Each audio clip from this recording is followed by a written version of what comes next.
Welcome to the deep dive. We're here to really get into the heart of complex source material, try and cut through the noise for you. Today, we're diving into the Bhagavad Gita, specifically chapter 15. It's known as Purushottama Yoga. That's right, the yoga of the Supreme Divine Being. And it's pretty unique. People often say it's small in verses. There are only 20. Just 20?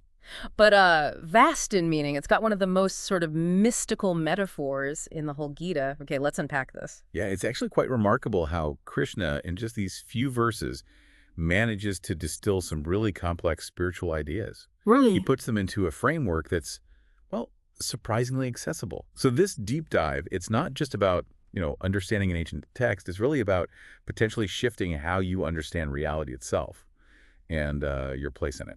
And Krishna kicks it off right away with this really vivid image, doesn't he? This metaphor of a cosmic tree, the Ashvattha tree. He says it has roots above and branches below. So the source, the roots, they're up in the divine.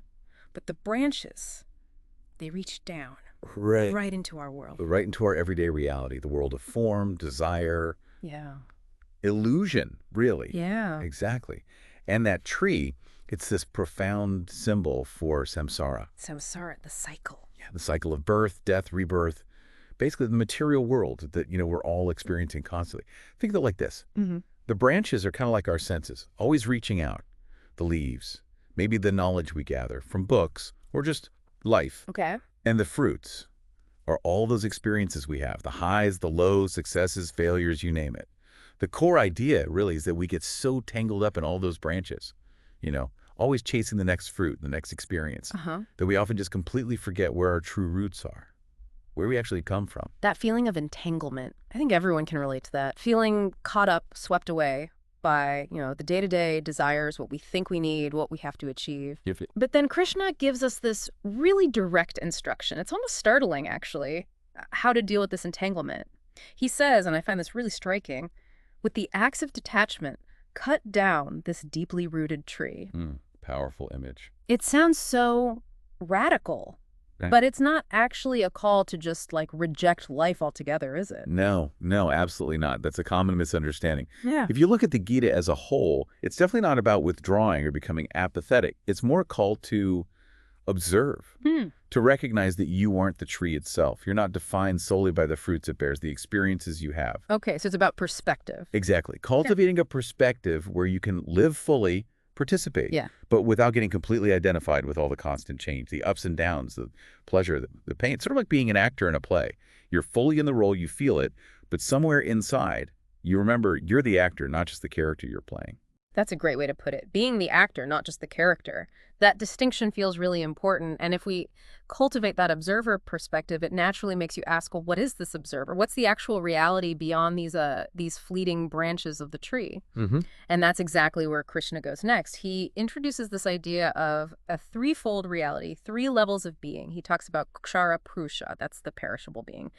Basically, all of us, all living things with our temporary bodies, are fleeting experiences. The changing aspect. Then there's Akshara Purusha, the imperishable soul, the Atman, that eternal essence within each of us, the unchanging part. The constant beneath the change. And finally, Purushottama, the supreme person, higher than both the perishable and the imperishable. And Krishna says quite clearly, I am Purushottama beyond the changing and the unchanging. Yeah, and understanding what that beyond really means.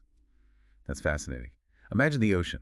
Okay. The waves on the surface constantly changing, rising, falling. That's like Kshara, the perishable stuff. Our bodies, minds, experiences. Got it. Beneath the waves, you've got the vast, unchanging body of water itself.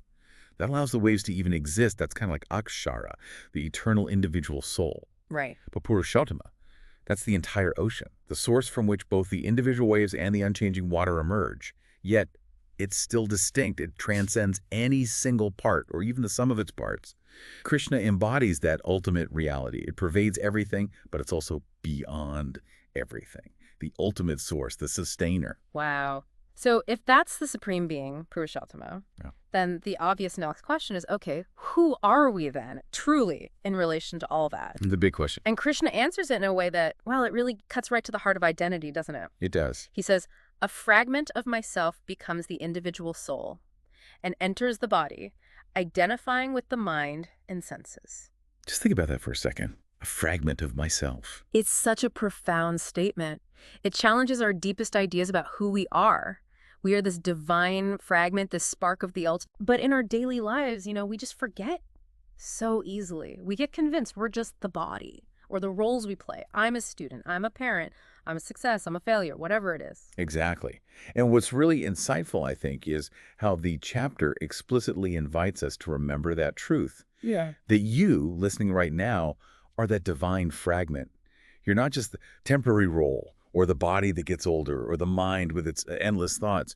You are connected to the enduring source your being comes from. Yeah. It's really a call to look past all those superficial identities we pick up, and connect with that deeper inherent divinity.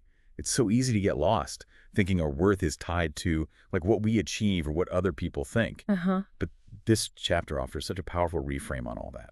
So as we've kind of walked through chapter 15 here, it really feels like these aren't just, abstract philosophical points. They feel like guiding principles for actually navigating life. The insight isn't just, oh, life is like this cosmic tree and the world entangles us. Okay, that's part of it.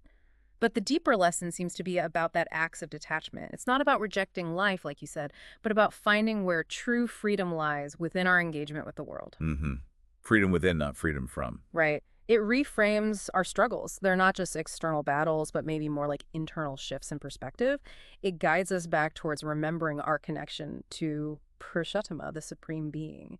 And that connection itself is liberating. Yeah, this chapter really does act like a mirror, doesn't it? It reflects back both our illusions, how we get trapped, and also our immense possibility. It shows us the trap getting identified with the material world, and then just as clearly, it points the way out, back to our true nature. Krishna's core message really resonates. Remember me always. Take refuge in me. I am the eternal root, the one who sustains all. And that idea, just remembering our true nature, seeing beyond the roles, that's what feels so transformative about this chapter.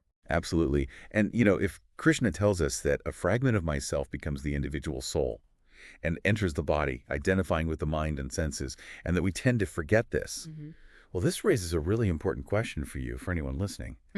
What does it actually mean in your own life to remember, to reconnect with that divine fragment inside you, beyond all the labels, the roles, the identities the world gives you or you give yourself? That's definitely a powerful thought to just sit with, something that maybe mull over, explore on your own as you go about your day. Remember this, you are more than the world has told you. Yeah.